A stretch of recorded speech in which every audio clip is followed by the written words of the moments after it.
Let's start with the first news. Ian Garry has made a bold claim ahead of his massive UFC 330 showdown with Islam Makhachev, insisting that he has faced tougher competition over his last 5 fights. Speaking to Brett Okamoto of ESPN MMA, Garry compared his recent opponents with Islam's last 5 and argued that his resume has been significantly more dangerous. Garry pointed to fighters like Belal, Shavkat, Carlos Prates, and MVP, saying all 4 are among the most difficult and dangerous fighters in the sport. According to Garry, each opponent presented a completely different challenge, with their size, skill, power, and finishing ability making them especially dangerous. He then compared those names to Islam's recent opponents, mentioning JDM, Renato Moicano, Dustin Poirier, and Alexander Volkanovski. While Garry acknowledged that Poirier and Volkanovski are legends of the sport, he argued that they aren't as dangerous as the opponents he has faced recently. Garry also highlighted the physical differences between his opponents and Islam's. He pointed out that many of his recent opponents were bigger and longer, creating additional challenges inside the Octagon.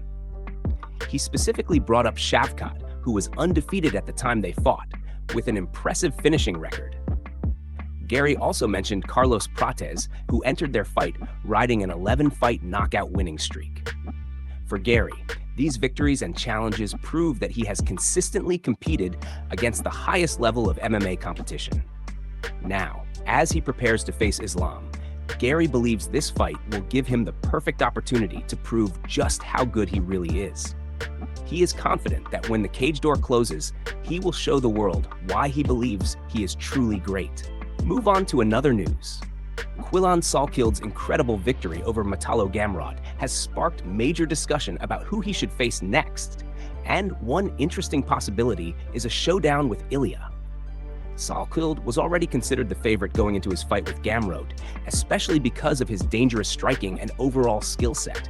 However, very few people expected him to finish Gamrot by submission, particularly because Gamrot is widely regarded as one of the best grapplers in the lightweight division. That impressive victory has now pushed Salkild into the conversation for another top lightweight opponent. The big question is who makes the most sense for his next challenge. During a recent episode of the Anik and Florian podcast, producer R.J. Clifford discussed the possibility of matching Salkild with Ilya.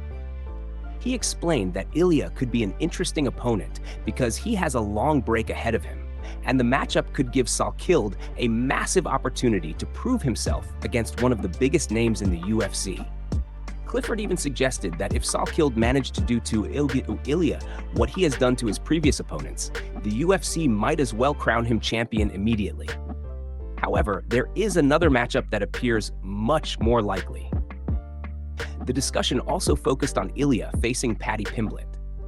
Clifford pointed out that Ilya has already defeated Charles and Max, and the idea of facing another rising star could be appealing. With Ilya, Paddy, and Salkild all involved in the lightweight title picture, there are several exciting possibilities. But when it comes to pure business, an Ilya versus Paddy matchup could generate massive attention and potentially become one of the biggest fights the UFC can make. For now, Salkild has firmly established himself as a serious threat at lightweight, and his next fight could be a huge step toward title contention. Move on to another news. The prediction debate surrounding Islam Makhachev versus Ian Garry is heating up, and several experienced names from the MMA world have already made their choice. On a recent episode of Deep Waters, the entire panel predicted Islam to come out on top. The panel included Din Thomas, Jorge Masvidal, Dustin Poirier, and Chris Weidman, and despite their different backgrounds and experiences inside the sport, they all landed on the same prediction. That is certainly a strong sign of confidence in Islam heading into this matchup. Islam has established himself as one of the most dominant fighters in the UFC, and his ability to control opponents with elite wrestling, relentless pressure, and high-level grappling makes him an extremely difficult challenge for anyone. Now, he is moving up to welterweight to face Ian Garry, and that creates an entirely different dynamic. Garry, meanwhile, has been building serious momentum and believes he has the skills, size, and experience necessary to cause Islam problems. His confidence has only grown throughout his recent run, and he has repeatedly made it clear that he does not intend to simply survive against Islam. Instead, Garry believes he can shock the MMA world by defeating one of the pound-for-pound best fighters on the planet. The panel's prediction makes sense when looking at Islam's overall resume and fighting style.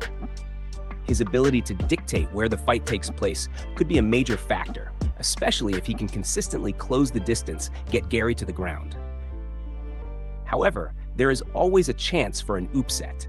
Garry is naturally the bigger fighter, and his length, movement, and striking could create problems that Islam has not faced in exactly the same way at lightweight.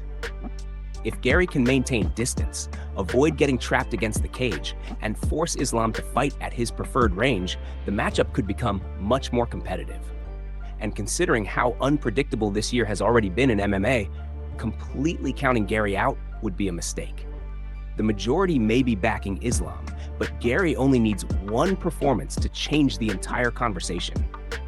If he can pull off the upset, it would instantly become one of the biggest wins of his career and could completely reshape the welterweight division. Move on to another news. Conor has provided a fresh update following his recent surgery, giving fans a glimpse into his recovery process and showing that he is already focused on getting back to his best. The former UFC champion took to social media to share a new video documenting his condition just 5 days after undergoing surgery. While the footage itself was brief, Conor's message was certainly confident.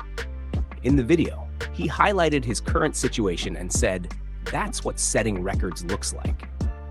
He repeated the statement again, making it clear that he sees his recovery as another record-setting moment. Conor then revealed that the footage was taken on day 5 post-surgery, giving fans an early look at how things are progressing. For any athlete, the first few days after surgery can be extremely important. The body needs time to recover, and returning to intense physical activity too quickly can create additional complications. That makes Conor's update particularly interesting for fans who have been waiting to see how his recovery is developing. The video also gives another indication that Conor remains highly engaged with his rehabilitation. Even while recovering, he appears determined to keep his supporters updated and maintain his trademark confidence. Of course, a successful recovery is about much more than simply looking good 5 days after surgery. The real challenge will be what happens during the weeks and months ahead as he works through rehabilitation and gradually rebuilds his strength and mobility. Fans have been closely watching every update because Conor's future in combat sports remains a major topic of discussion.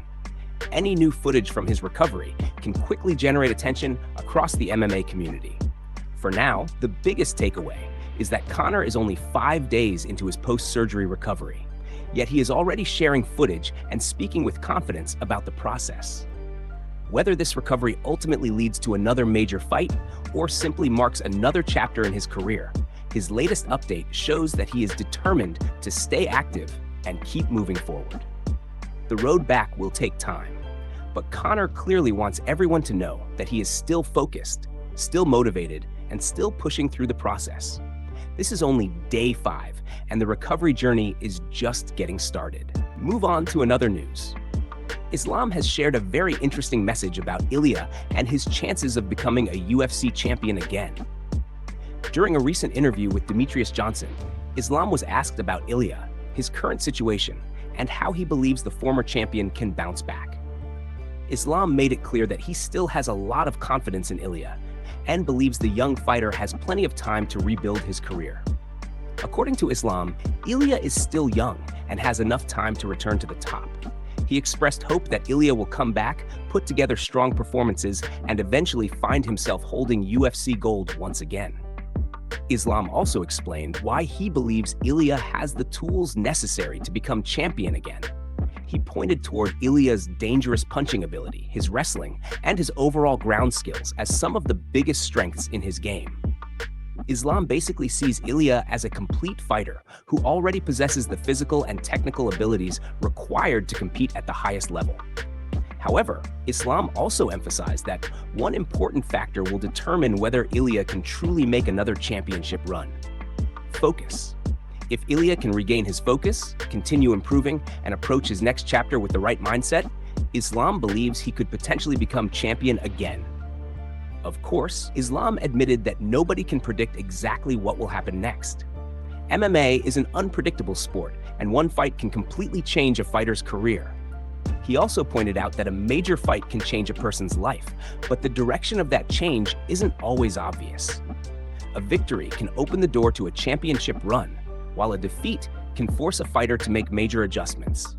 For Ilya, the next stage of his career could therefore be extremely important. The support from someone like Islam is also notable because Islam understands what it takes to reach the top of the UFC and remain among the elite.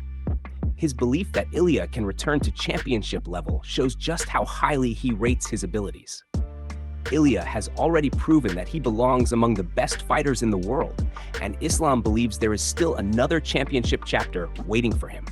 Now, everything will depend on how Ilya responds, how seriously he approaches his comeback, and whether he can rediscover the focus that helped him reach the top in the first place. Move on to another news.